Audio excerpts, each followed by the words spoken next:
They say power can be dangerous in the hands of the wrong person.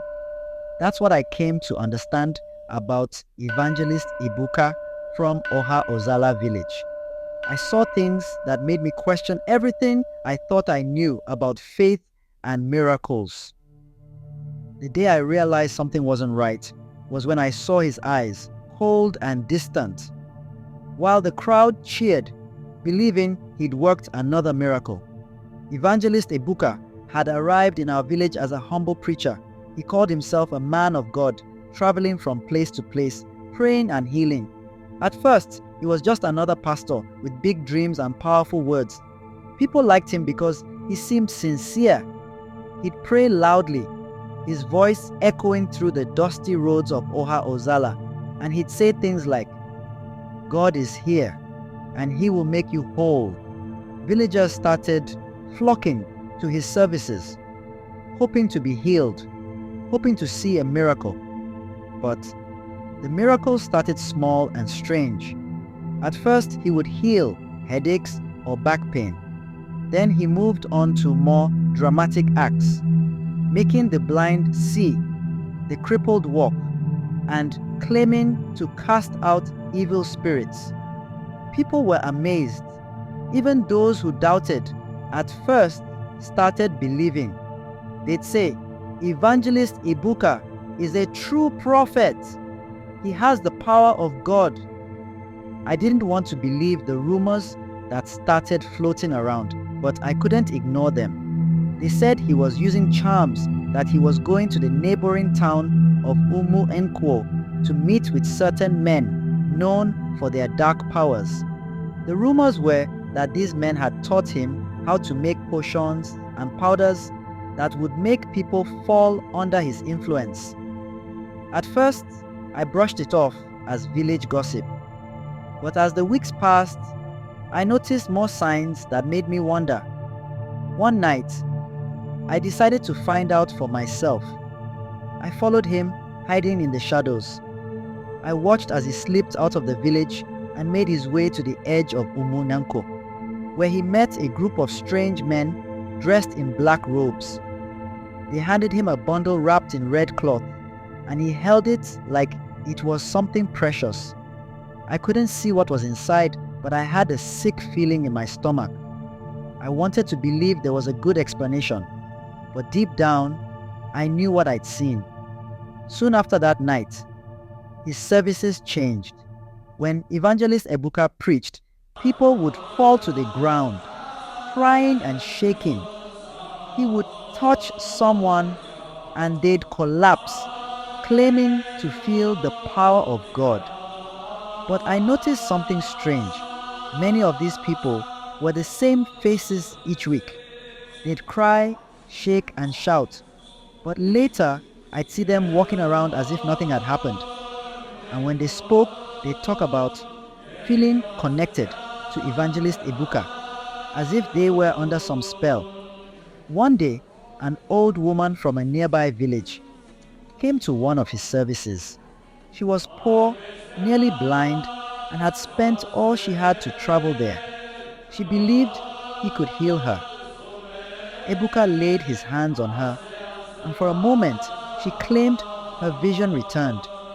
People cheered, praising God and thanking Ebuka for his miraculous powers. But a few days later, I saw her begging by the roadside, her eyes clouded and lost again.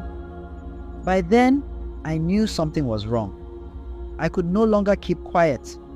I wanted to warn people to open their eyes, but they wouldn't listen. To them, he was a man of God. He was above suspicion.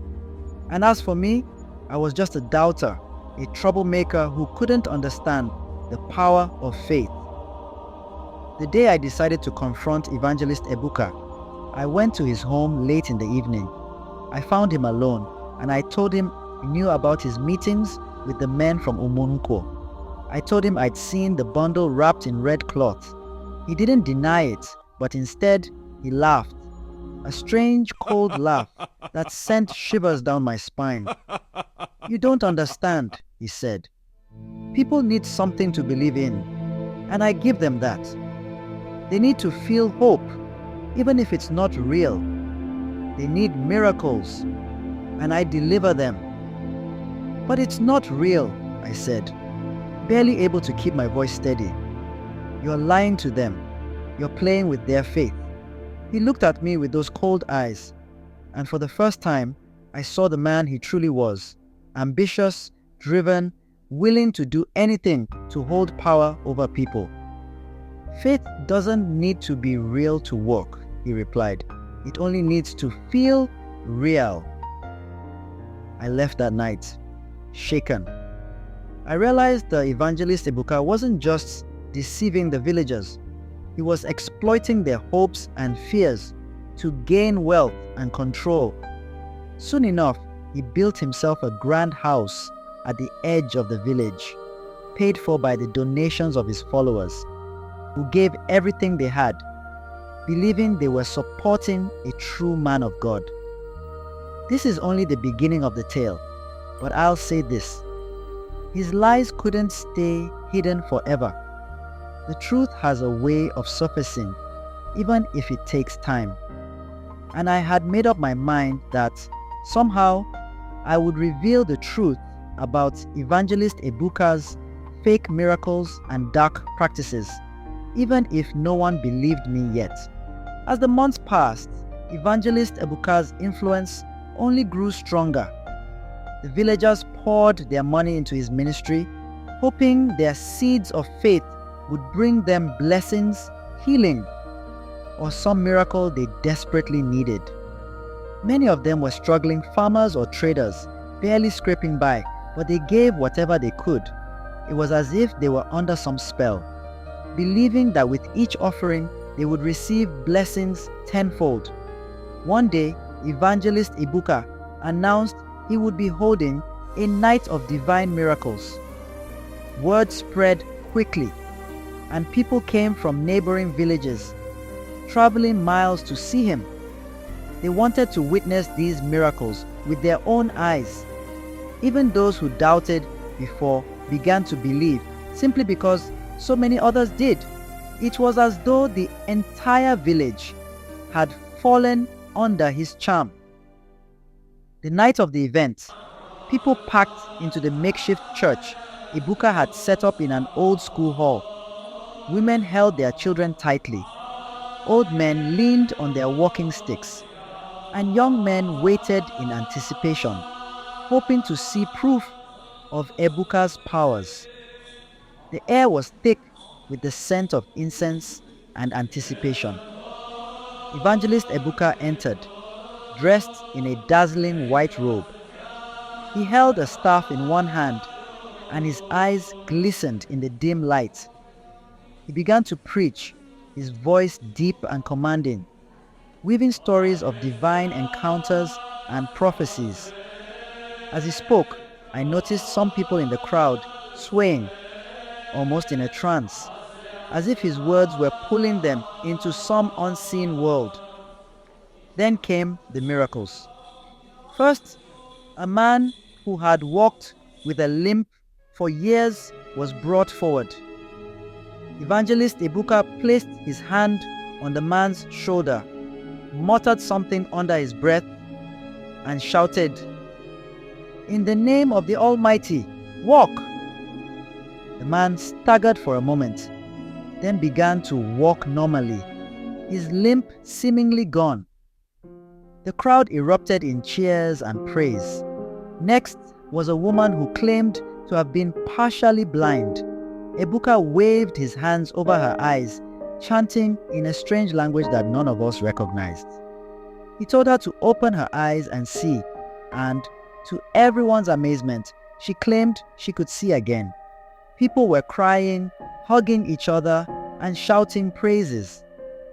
But what they didn't notice were the small signs, the slight hesitation before each miracle, the way certain people seemed to play along as if they were rehearsing lines.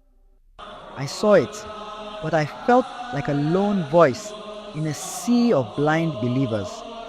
No one else seemed to notice or care. They wanted so badly to believe that they were willing to ignore anything that didn't fit the image of their man of God.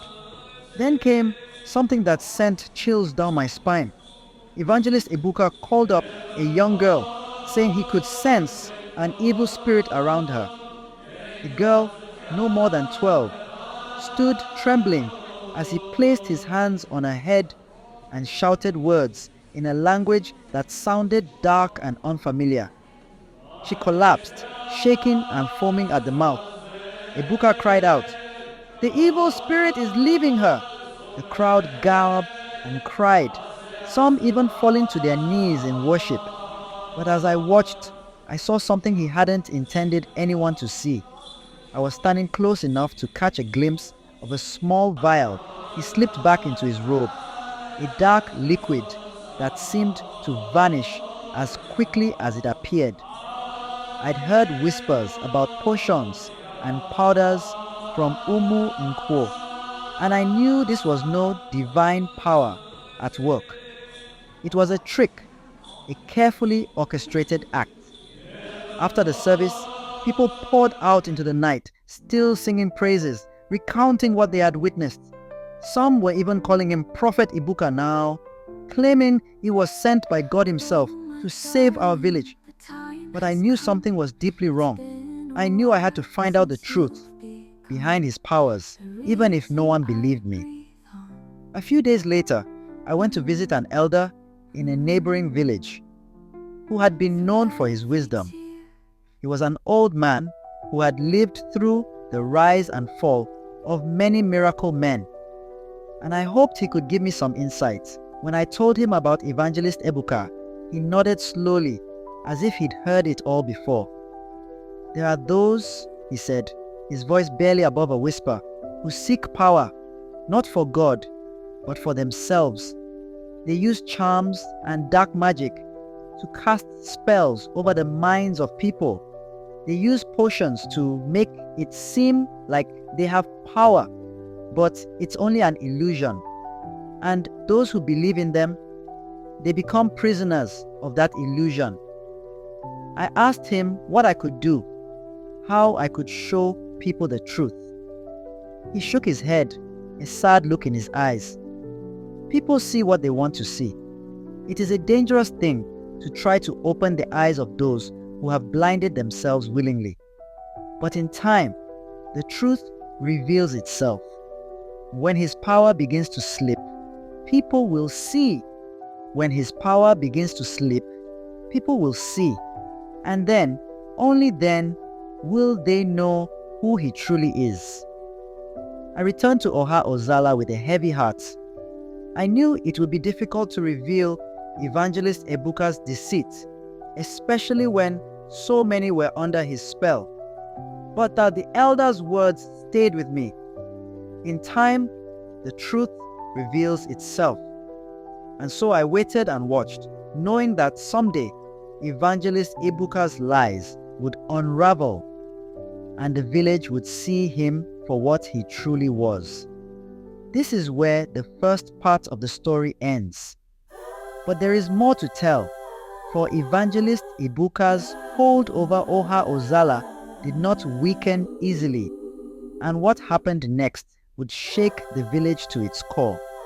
In part 2, I will tell you how the first cracks in his power began to show, and how the villagers started to question the man they once saw as their savior. Look out for part 2.